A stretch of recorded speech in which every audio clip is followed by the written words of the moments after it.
आदरणीय श्री रामनाथ कोविंद जी, उपराष्ट्रपति श्री एम वेंकैया नायडू जी, प्रधानमंत्री श्री नरेंद्र मोदी जी, लोकसभा के स्पीकर श्री ओम बिरला जी, चीफ जस्टिस एन.वी. रमन्ना जी, सम्मानित सांसदगण, अन्य महानुभावों, देवियों और स्वजनों तथा मेरे प्यारे देशवासियों, सभी को जोहार।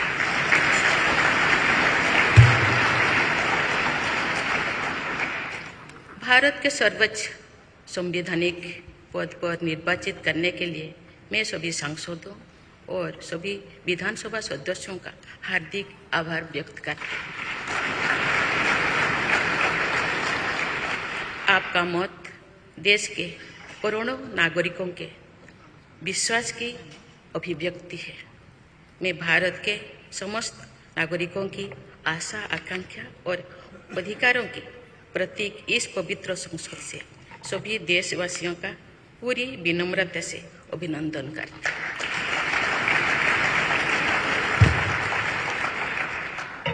आपकी आत्मीयता, आपका विश्वास और आपका सहयोग मेरे लिए इस नए दायित्व का निभाने में मेरी बहुत बड़ी ताकत रहेगी।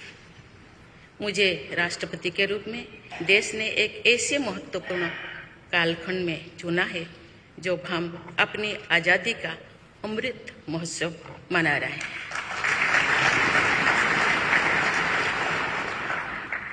आज से कुछ दिन बाद ही देश अपनी स्वाधीनता के 75 वर्ष पूरी करेगा। ये भी एक संयोग है कि जब देश अपनी आज़ादी के 50वें वर्ष का पर्व मना रहा था तभी मेरे राजनीतिक जीवन की शुरुआत हुई थी। और आज आज़ादी के 75वें वर्ष में मुझे ये नया दायित्व मिला है। ऐसे ऐतिहासिक समय में जब भारत अगले 25 वर्षों के विजन को हासिल करने के लिए पूरी ऊर्जा से जुटा हुआ है, मुझे ये जिम्मेदारी मिलना मेरा बहुत बड़ा सौभाग्य है। मैं देश की ऐसी पहली राष्ट्रपति भी हूँ जिसका जन्म आज़ाद भारत में हुआ है। हमारे स्वाधीनता सेनानियों ने आज़ाद हिंदुस्तान के हम नागरिकों से जो अपेक्षाएं की थी उनकी पूर्ति के लिए इस अमृत काल में हमें तेज गति से काम करना होगा। इन 25 वर्षों में अमृत काल की सिद्धि का रास्ता 2 पटरी पर आगे बढ़ेगा, सबका प्रयास और सबका कर्तव्य। भारत के उज्जवल भविष्य की नई विकास यात्रा हमें सबके प्रयास से करनी है, कर्तव्य पथ पर चलते हुए करनी ही है। कल यानी 26 जुलाई को कारगिल विजय दिवस भी है। ये दिन भारत की सेनाओं के शौर्य और संयम दोनों का ही प्रतीक है।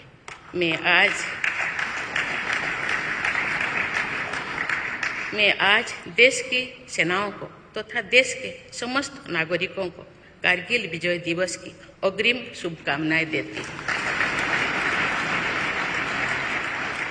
देवियों और स्वजनों, मैंने अपनी जीवन यात्रा पूर्वी भारत में ओडिशा के एक छोटे से आदिवासी गांव से शुरू की थी।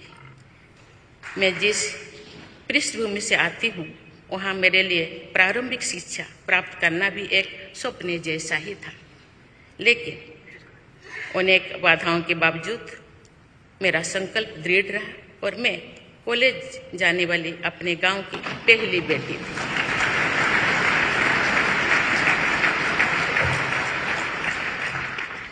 मैं जनजातीय समाज से हूँ और वार्ड काउंसिलर से लेकर भारत की राष्ट्रपति बनने तक का अवसर मुझे मिला है। ये लोकतंत्र की जननी भारतवर्ष की महानता है। ये हमारे लोकतंत्र की ही शक्ति है कि उसमें एक गरीब घर के पैदा होने बेटी, दूर सुदूर आदिवासी क्षेत्र में पैदा हुई बेटी भारत के सर्वोच्च संवैधानिक पद तक पहुंचा। राष्ट्रपति के पद पहुंचना मेरी व्यक्तिगत उपलब्धि नहीं है, ये भारत की प्रत्येक गरीब की उपलब्धि है।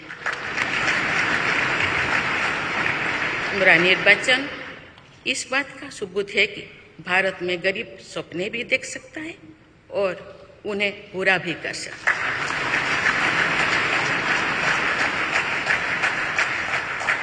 और ये मेरे लिए बहुत संतोष की बात है कि जो सदियों से वंचित रहे, जो जीवन विकास के लाभ से दूर रहे, वे गरीब, दलित, पिछड़े तथा आदिवासी मुझे ये अपना प्रतिबिंब देख सकते हैं। मेरे इस निर्वाचन में देश के गरीब व का आशीर्वाद शामिल है।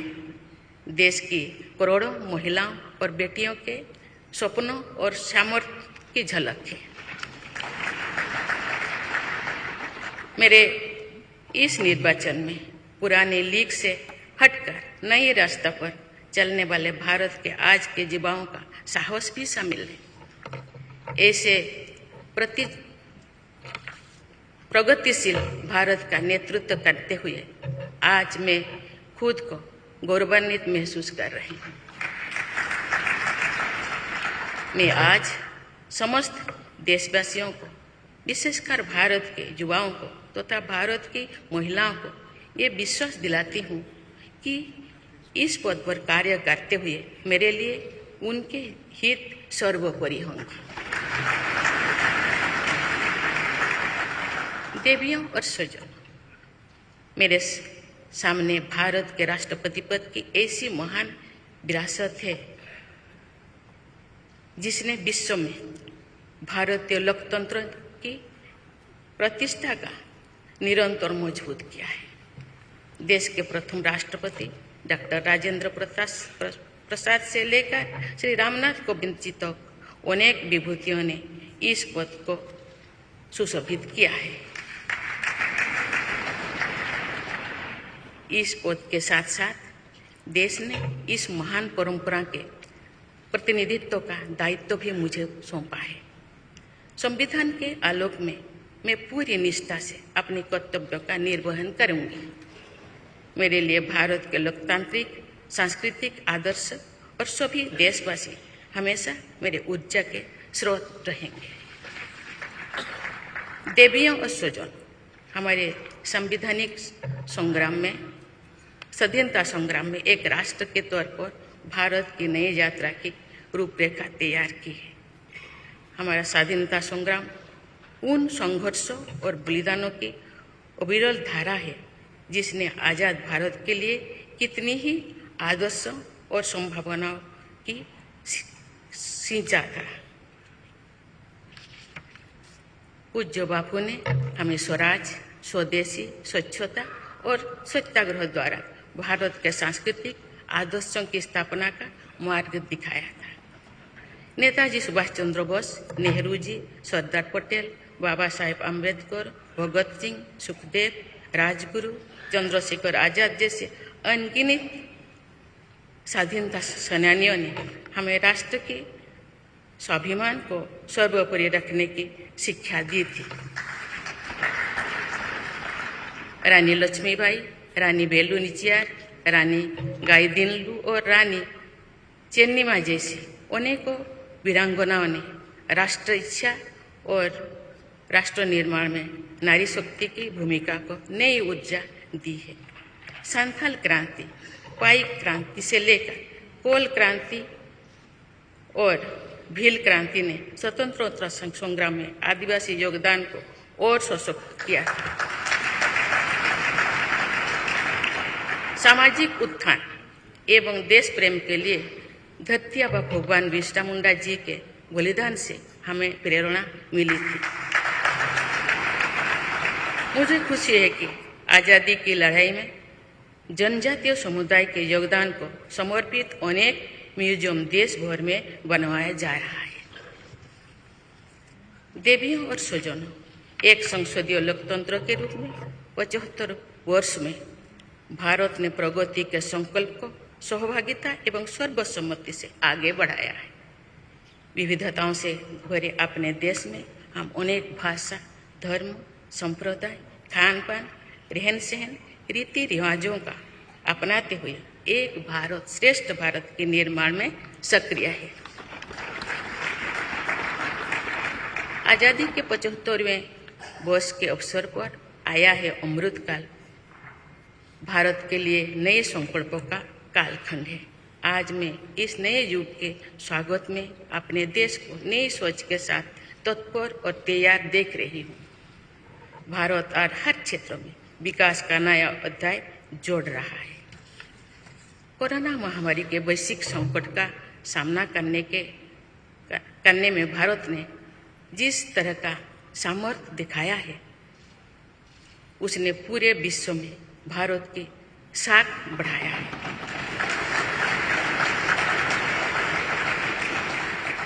हम हिंदुस्तानियों ने अपने प्रयासों से न सिर्फ इस वैश्विक चुनौती का सामना किया, बल्कि दुनिया के सामने नए मापदंड भी स्थापित की। कुछ दिन पहले भारत ने कोरोना वैक्सीन की 200 करोड़ डोज लगाने का कीर्तिमान बनाया है। इस पूरी लड़ाई में भारत के लोगों ने जिस संयम, साहस और सहयोग का परिचय दिया, वो एक समाज के रूप में हमारी बढ़ती हुई शक्ति और संवेदनशीलता का प्रतीक है। भारत ने इन मुश्किल हालात में न केवल खुद को संभाला, बल्कि दुनिया की मदद भी की। कोरोना महामारी से बने माहौल में आज दुनिया भारत को नए विश्वास से देख रही है। दुनिया की आर्थिक स्थिरता के लिए, सप्लाई चेन की सुगमता के लिए और वैश्विक शांति के लिए दुनिया को भारत से बहुत उम्मीदें हैं। आगामी महीनों में भारत अपनी अध्यक्षता में G20 ग्रुप की मेजबानी भी करने जा रही है। इसमें दुनिया के 20 बड़े देश भारत की अध्यक्षता में वैश्विक विषयों पर मंथन करेंगे। मुझे विश्वास है भारत में होने वाले इस मंथन से जो निष्कर्ष और नीतियां निर्धारित होंगे, उनसे आने वाले दशकों की दिशा तय होगी। देवियों और स्वजनों, दशकों पहले मुझे रायरंगपुर में श्री अरबिंदो इंटीग्रल स्कूल में शिक्षक के रूप में कार्य करने का अवसर मिला था। कुछ ही दिनों के बाद श्री अरबिंदो जी की 150वीं जन्म जयंती मनाई जाएगी। शिक्षा के बारे में श्री अरबिंदो के विचारों ने मुझे निरंतर प्रेरित किया है। जन प्रतिनिधि के रूप में विभिन्न पदों पर कार्य करते हुए और फिर राज्यपाल के रूप में भी मेरा शिक्षण संस्थानों के साथ सक्रिय जुड़ाव रहा है। मैंने देश के युवाओं के उत्साह और आत्मबल को करीब से देखा है। हम सभी के श्रद्धेय अटल जी कहा करते थे कि देश के युवा जब आगे बढ़ते हैं तो वे सिर्फ अपने ही भाग्य नहीं बनाते, बल्कि देश का भी भाग्य बनाते हैं।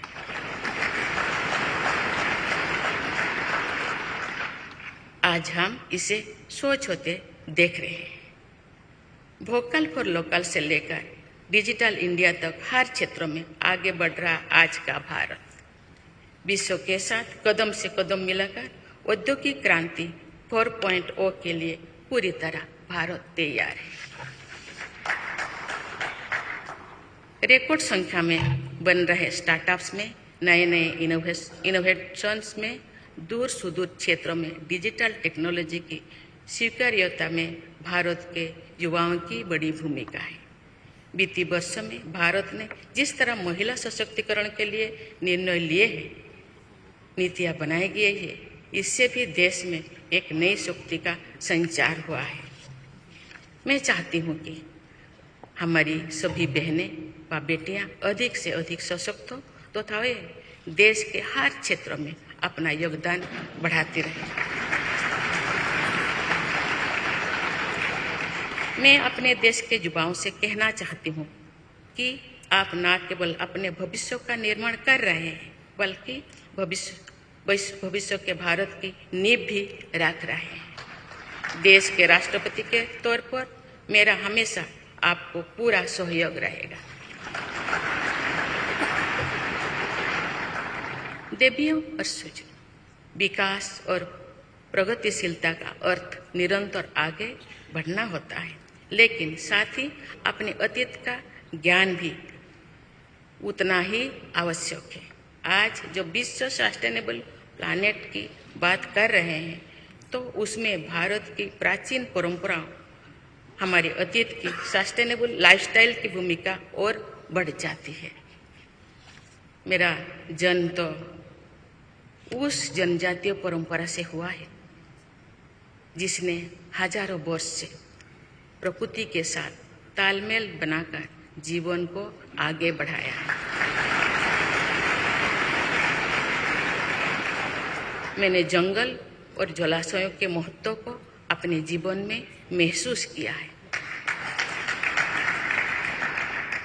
हम प्रकृति से जरूरी संसाधन लेते हैं और उतनी ही श्रद्धा से प्रकृति से सेवा भी करते हैं। यहाँ संवेदनशीलता का आज वैश्विक अनिवार्यता बन गया है। मुझे इस बात की प्रसन्नता है कि भारत पर्यावरण संरक्षण के क्षेत्र में विश्व का मार्गदर्शक बन रहा है।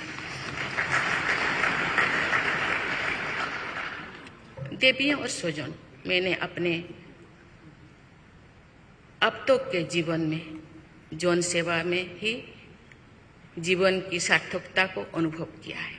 श्री जगन्नाथ क्षेत्र के एक प्रख्यात कवि भीम भोई जी की कविता की एक पंक्ति है, मो जीवन पचे नर्क के पड़ी था जगत उद्धार।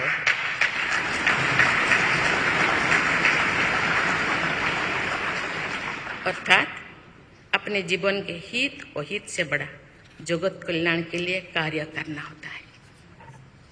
जगत कल्याण की इसी भावना के साथ मैं आप सब के विश्वास पर खरा उतरने के लिए पूरी निष्ठा व लगन से काम करने के लिए सदैव तत्पर रहूंगी।